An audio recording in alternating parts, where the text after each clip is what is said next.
Hoje é o Dia dos Povos Indígenas e a região conhecida atualmente como Alto Tietê era morada de diversas tribos há muitos anos, né? Mas o que é que aconteceu no decorrer de tantos séculos com a interferência da colonização, hein? Bom, a nossa produção resgatou a história de luta e resistência de indígenas que ainda estão por aqui.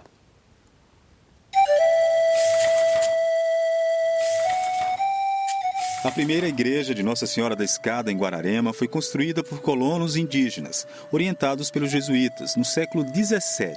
Sua construção data de 1652. Essa região que nós estamos hoje, né, a freguesia de Nossa Senhora da Escada, ela tem a sua grande peculiaridade de preservar o entorno dela como era no passado. Nós estamos num quadrilátero, num grande terreiro, onde nós temos essa dimensão e a igreja junto. Esse complexo nos dá a noção de como que eles pensavam a logística, né, de desenho do espaço. Né? Pensando também que nessa região nós tínhamos povos originários que se estabeleceram aqui já basicamente há séculos, até mesmo um milênio atrás, basicamente, e vieram, né, se desenvolvendo por aqui, e com a chegada, né, desse homem branco, desse colono, eles passam a sofrer, né, interferências no seu cotidiano. De uma certa maneira, era matar a cultura do outro, desses povos originários. Então traziam uma religião que era incorporada, que era o cristianismo, tentando apagar os resquícios da religião que eles praticavam dentro da sua sociedade. Depois o trabalho, que seria escravizado, e também, né, após o terceiro momento, né, a dizimação. Os padres jesuítas são conhecidos na história do Brasil como grandes responsáveis pela catequização dos indígenas. A coroa portuguesa, ela trazia, né, uma relação de mandar para o Brasil, né, grupos religiosos.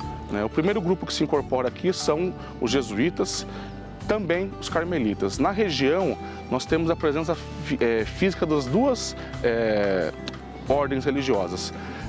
Os carmelitas são que têm a maior relação com toda a região, mas com a pequena presença dos jesuítas no início desse processo, né, eles faziam, de certa maneira, o que a coroa portuguesa pedia, que era uma aculturação. Segundo o historiador, na região da freguesia da Escada, no tempo que os jesuítas chegaram aqui, várias etnias habitavam essas terras. Nessa nossa região nós temos aqui a presença, né, em Guararema, tanto dos tamoios quanto dos guaranis. É uma região de entreposto, nós estamos descendo o sentido Serra do Mar e também Vale do Paraíba. Na relação de Mogi das Cruzes, nós já temos a presença dos Muiramones. E lá em Itacoaxetuba, nós temos dos Guaianazes, dos Guarus, que já é uma outra região. Essas micro-regiões guardam sociedades estabelecidas, né? Nós temos diversos povos que habitam esse vale do Alto Tietê, cada um com suas características. Existe até uma lenda que envolve Nossa Senhora da Escada e os indígenas. Diz que quando, né, os jesuítas chegam por aqui, eles percebem que as covas dos indígenas que faleciam tinham uma escada no pé. Os carmelitas, sabendo de toda essa relação, quando passam a ampliar a pequena ermida e construir esse templo, incorporam aqui a Nossa Senhora da Escada, que é uma santa católica que, de certa maneira, servia como uma ferramenta para fazer um elo entre o catolicismo e essa religião dos povos originários. E aí houve uma forma muito pacífica dessa aculturação, né? Esses povos tiveram, na nossa região, pouco traços de violência, né, de tentar se defender, né, diferentemente da Serra do Mar para baixo. Ainda nos rastros dos povos indígenas, a gente saiu de Guararema e veio até Mogi, Museu Mogiano Casarão do Carmo. Aqui o museu conta um pouco da vida social da cidade e tem, inclusive, fragmentos expostos aqui da presença dos povos indígenas em nossa região. Nesta sala do antigo casarão estão expostos objetos encontrados ao longo dos anos em escavações de sítios arqueológicos na cidade de Mogi. O sítio arqueológico é o local onde o arqueólogo vai trabalhar porque foi evidenciado material arqueológico. Esse material arqueológico pode ser cerâmica, pode ser lítico, que é pedra, pode ser louça, pode ser vidro, o que foi produzido pelo ser humano, para saber como esse povo vivia e também a cultura dessa população que produziu esse material. Os pesquisadores trabalharam nas escavações de 5 sítios. Eles descobriram vestígios da presença de indígenas na região, anteriores aos portugueses. O primeiro sítio arqueológico, descoberto nos anos 70, foi a Capela de Santo Alberto. Começamos as pesquisas em 1992, né? E, na verdade, nós fomos lá por conta de uma capela que estava enterrada, 50 centímetros enterrada. E quando fizemos a escavação, encontramos os verdadeiros alicerces, então foi reconstruída na dimensão original. Segundo a arqueóloga, fragmentos de cerâmica encontrados por lá indicam a presença de povos originários. Nós encontramos material cerâmico e material lítico. A cerâmica foi enviada para datação e resultou no século XVII, por volta de 1650. Mais vestígios da presença deles nas escavações do sítio arqueológico Lago do Parque. Fica lá no Parque Municipal da cidade. Na época existia um lago e como apresentou problemas de estrutura, então ele foi drenado, foi esvaziado. E quando foi esvaziado, encontraram vários materiais considerados arqueológicos. E foi feita a pesquisa, encontramos cerâmica, encontramos vidro, encontramos louça, encontramos lítico e também a cerâmica, como é um material que resiste, sobrevive às intempéries, foi enviado para a datação e também resultou no século XVII, por volta de 1650. Então, lá na Serra do Itapetí, lá no Lago do Parque, também viviam indígenas. Outra descoberta interessante são essas pontas de lança, que serviam de arma para os indígenas. Os objetos foram descobertos nas escavações do sítio Capela Aparecidinha. Fizemos as pesquisas lá, encontramos muita cerâmica, cachimbo e mais encontramos 2 peças lindinhas, a ponta de projétil, ou seja, ponta de flecha, indicativo de que aqui nesse local viviam os indígenas. As escavações no sítio Taboão também revelaram surpresas. Encontramos mais de 3.000 peças lá. Também esse material, sobretudo cerâmico, foi enviado para datação e resultou em século XVII também. Dos materiais que nós encontramos lá, existem os cachimbos, né? Dá para perceber a diferença entre o cachimbo produzido pelos indígenas e o cachimbo que provavelmente os portugueses trouxeram da Europa. Um pote de cerâmica quase completo foi remontado com os cacos encontrados no sítio arqueológico Taboão. O material que nós encontramos nesse sítio arqueológico é muito rico, porque encontramos um vasilhame cerâmico praticamente inteiro que conseguimos reconstituir. Encontramos um vasilhame brunido. É uma peça muito rara no Brasil, a gente encontra só em Minas Gerais. Encontramos aqui em Mogi, porque existe uma mina de grafite lá em Biritiba-Sul. São poucas informações históricas de indígenas na região. Por isso, o trabalho da arqueologia é fundamental para que nossa história não se apague. Através das escavações no sítio arqueológico Taiaçupeba Sul, os pesquisadores descobriram que os povos indígenas já estavam por aqui há quase 1000 anos. Esse material cerâmico nós mandamos datar no Instituto de Geociências da USP e a nossa surpresa resultou em 900 anos atrás, ou seja, isso comprova que já havia uma população anterior à presença de portugueses aqui na cidade de Mogi das Cruzes. Ou seja, assim como toda a história do Brasil, a região hoje conhecida como Alto Tietê também era território de diferentes povos originários. O próprio nome da maior cidade da região remonta ao termo indígena. Gaspar Vaz chega em 1600, com a responsabilidade de fazer um alargamento das rotas entre São Paulo e essa região aqui de Mogi. E ele se fixa aqui, cria um povoado. Em 1611, ele recebe o direito, a pedido dele, de fundar vila. E, basicamente, nós temos aí, sim, o nascer da cidade de Mogi a partir de uma vila. E, com isso, em 1611, o nome da cidade, que era Boigi, evoluiu para Mogi, e essa grafia significa no Tupi-Guarani, Rio das Cobras. No Marco Zero de Mogi das Cruzes, a data mais antiga, logo abaixo do brasão do município, é o ano de 1560. Naquela época, o homem branco já explorava essas terras, de olho nos recursos naturais. Nós temos a delimitação da Sesmaria de Mogi, terras pertencentes ao bandeirante Brás Cubas, Há alguns indícios da passagem dele por aqui à procura de ouro, mas essa sesmaria correspondia ao território de Mogi das Cruzes, que era do tamanho que nós conhecemos, que não corresponde ao tamanho de hoje, muito maior, que ia da Penha de São Paulo até a região de natividade da Serra Vale do Paraíba, pegando a Serra da Mantiqueira, Cantareira e descendo a Serra do Mar. O historiador explica que o brasão da cidade deveria tratar os povos indígenas de maneira diferente. Cabe até uma revisão histórica, pois o simbolismo presente aqui é bem diferente. Aqui, o nosso brasão da cidade de Mogi das Cruzes, e de certa maneira nós podemos ser o primeiro município do Brasil a fazer um revisionismo histórico e ser pioneiro nessa relação. Esse brasão corresponde a um ideário do Bandeirante lá dos anos 20, que era uma questão nacional, de se valorizar esse herói nacional, em que na realidade o indígena aparece nesse nosso brasão como um inimigo. Então, quem sofreu, basicamente no brasão, foi os bandeirantes. E pelo contrário, quem sofreu foram os indígenas dos ataques. Eles estavam fixados na nossa região, estavam estabelecidos aqui, e eles sofreram ataques, sofreram represálias e foram dizimados.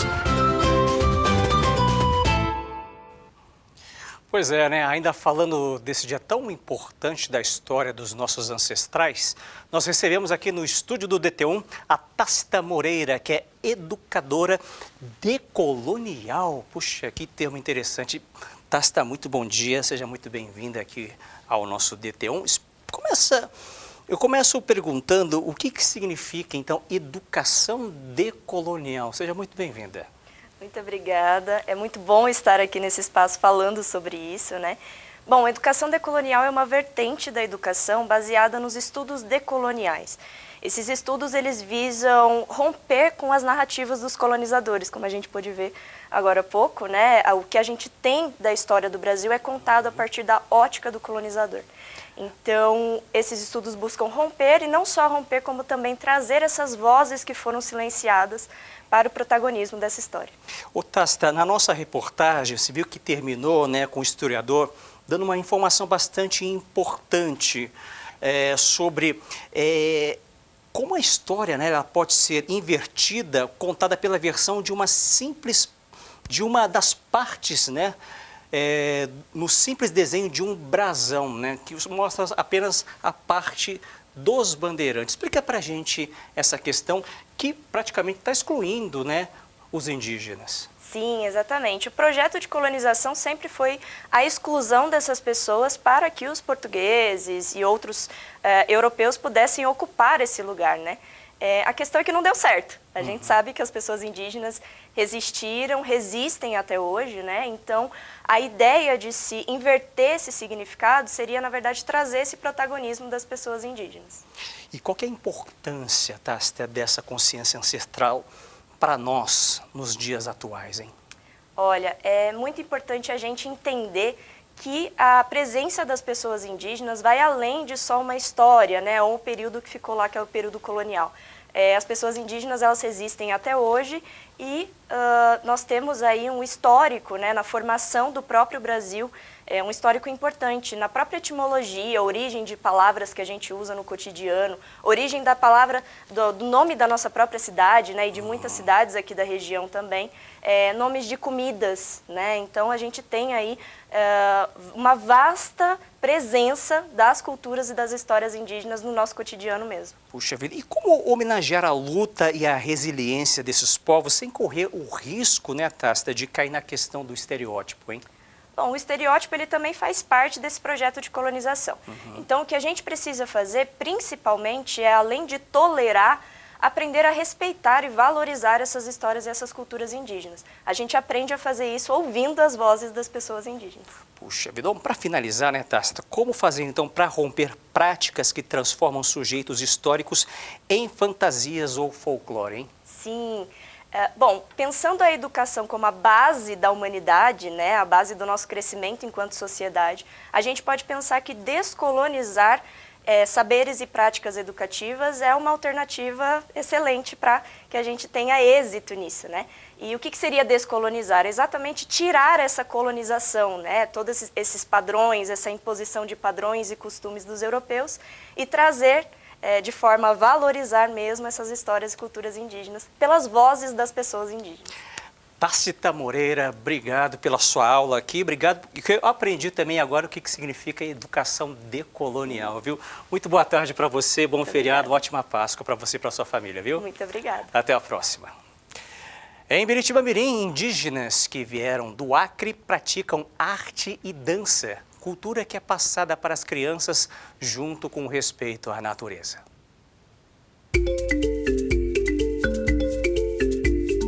Os indígenas da etnia Riniquim vivem na floresta amazônica, aldeia Boa Vista, no município de Jordão, estado do Acre. A etnia é formada por 17 mil indígenas. Esse grupo veio há 2 anos do Acre para São Paulo. Se instalou na zona rural de Biritiba Mirim, onde promove encontros culturais.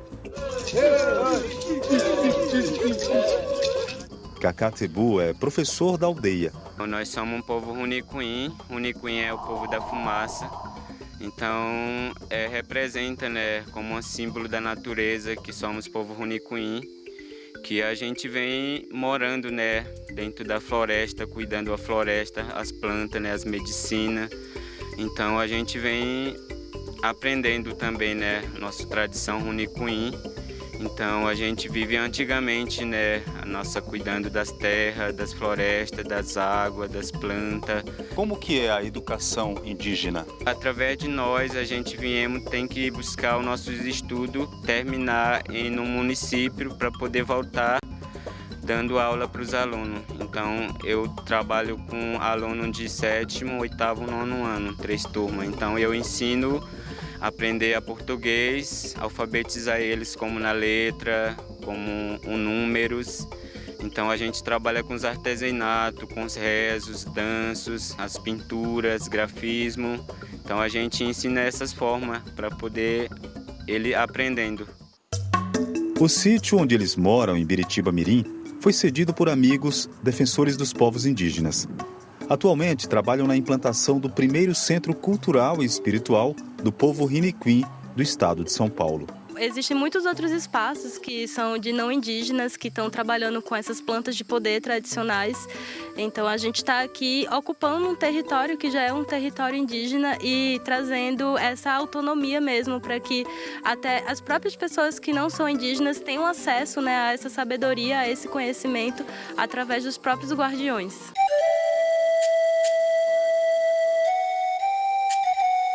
Os povos originários são protetores da floresta. Muitas plantas para eles são medicinais. E aqui na Mata Atlântica tem uma semelhante à encontrada lá na Amazônia. Que planta é essa? Essa planta nós chamamos de sundraú. É o que nós pega para banhar, para sentir o cheiro. E o nome dela chama Xinuinim, essa planta.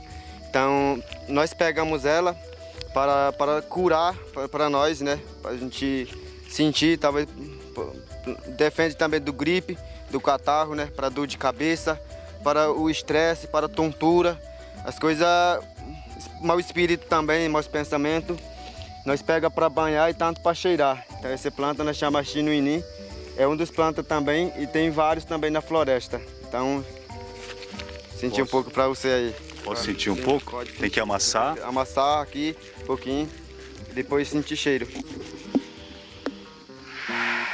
O canto é sagrado. A música é outro destaque da cultura da comunidade indígena. Os jovens são artistas talentosos.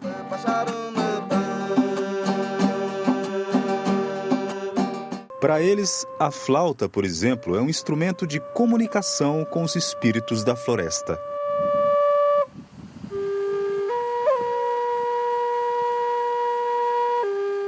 A musicalidade dos povos Iniquim é um importante meio de preservação de grande parte de suas memórias e tradições. A importância da nossa música, né? Primeiro nós chamamos essa música Runimuká, né? Então Runimuká é um canto, né? Canto muito sagrado, né? E nós cantamos esse rezo, né? Desde vem geração, né? Geração mesmo. Vem passando geração a geração. Ela traz muita cura para nós, né? São os cantos dos seres encantados, né? Dos nossos seres ancestrais. A beleza dos trajes coloridos e as pinturas corporais chamam a atenção. Os indígenas carregam no corpo e no rosto a identidade cultural de sua comunidade. Isso daqui é nossa proteção, é nossa vivência que a gente vive na aldeia com a comunidade, né? A tradição, a espiritualidade, a origem. Né? Não é história, né? Hoje em dia nós estamos vivendo ainda, né? Porque nós, povo indígena, ainda existe com o nosso mundo da arte, né? Mundo da espiritualidade. Naixabá, também professor da aldeia, reforça o significado, a importância da pintura no rosto. Significado pintura no rosto quando nós utilizamos as nossas festas, as nossas rituais tradicionais com os meus povos, que nós utilizamos. As mulheres que produzem também esse daí que nós usamos durante nossas festas, nossas danças, nossos vestimentos tradicionais que vieram de ancestrais que nosso povo, que nós usávamos esse pano. Tem algum nome especial essa roupa aí? Esse daqui nós chamamos samputari. As mulheres indígenas também exercem um papel muito importante na aldeia. A Maxi, por exemplo, de 20 anos, além de mãe, ela exerce um trabalho aqui fundamental. Ela é artesã. A indígena de cabelos longos, vestes coloridas e semblante tímido, estava concentrada, confeccionando miçangas. Maxi até fala um pouco de português, mas ela fez questão de dar a entrevista pra gente na língua de seu povo. Primeiro, explica sobre seu trabalho como artesã. Nós mulheres trabalhamos com os artesanatos, com as miçangas e com as tecelagens para poder fortalecer o nosso trabalho, o trabalho das mulheres. Perguntamos a Maxi como os indígenas se baseiam para fazer os desenhos das miçangas. Qual a inspiração do artesanato? Estes símbolos que a gente faz em nossos artesanatos já vêm de geração em geração. Então tem vários grafismos que estou fazendo aqui, como o grafismo da jiboia, da terra, do sol e da floresta. Maxi falou também da importância das mulheres indígenas na produção e venda dos artesanatos. A gente trabalha com esses artesanatos para poder fortalecer a vida financeira, ajudar a nossa família aqui na aldeia e melhorar a nossa qualidade de vida. A arte indígena é o mundo da vida.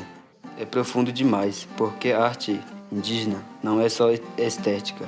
Ela é espiritualidade e sabedoria, de história viva. Cada traço, cada canto, cada objeto carrega uma conexão com a terra, com os ancestrais, com o sagrado. A arte indígena não existe essa separação entre o que é arte e o que é vida. Tudo está junto, o corpo é pintado, é identidade, é o grafismo e linguagem, é o artesanato, é saber ancestral e dança, celebração da existência, é um objetivo de viver em harmonia com tudo. Outra preocupação é com o bem-estar das crianças. Na língua tupi, a palavra criança é curumim, quando se refere aos meninos, e cunhatã, para menina. Essas palavras geralmente são usadas no norte do Brasil para se referir às crianças indígenas. Uma criança que nasce numa aldeia não tem uma residência particular.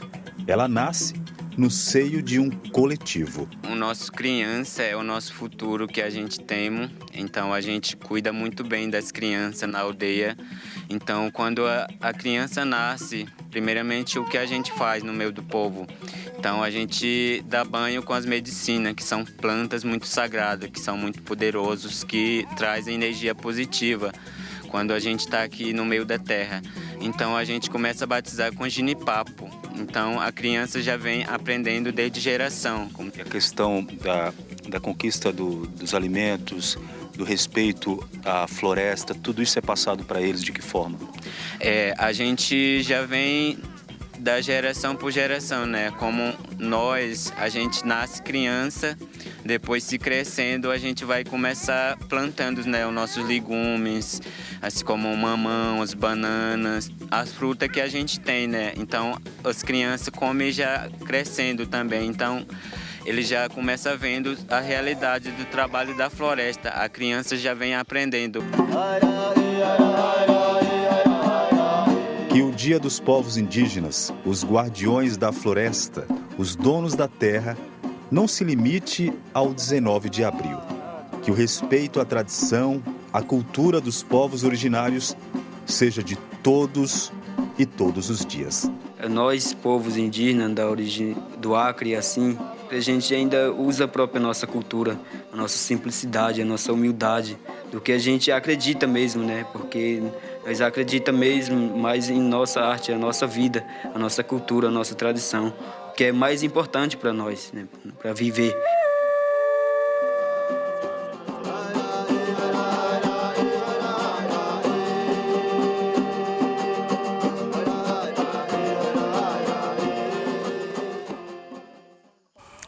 E fechando esse tema tão importante na nossa edição do DT1, vamos dar uma olhada na nossa página do G1.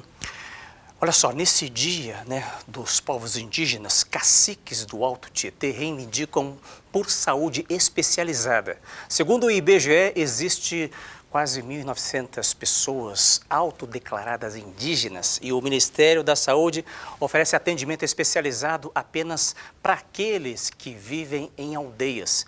Aqui nessa página você vai entender como é que funciona a questão da saúde voltada para os indígenas e suas necessidades. Então, para mais detalhes, é só você acessar daqui a pouquinho, depois do jornal, o g1.com.br/TV Diário.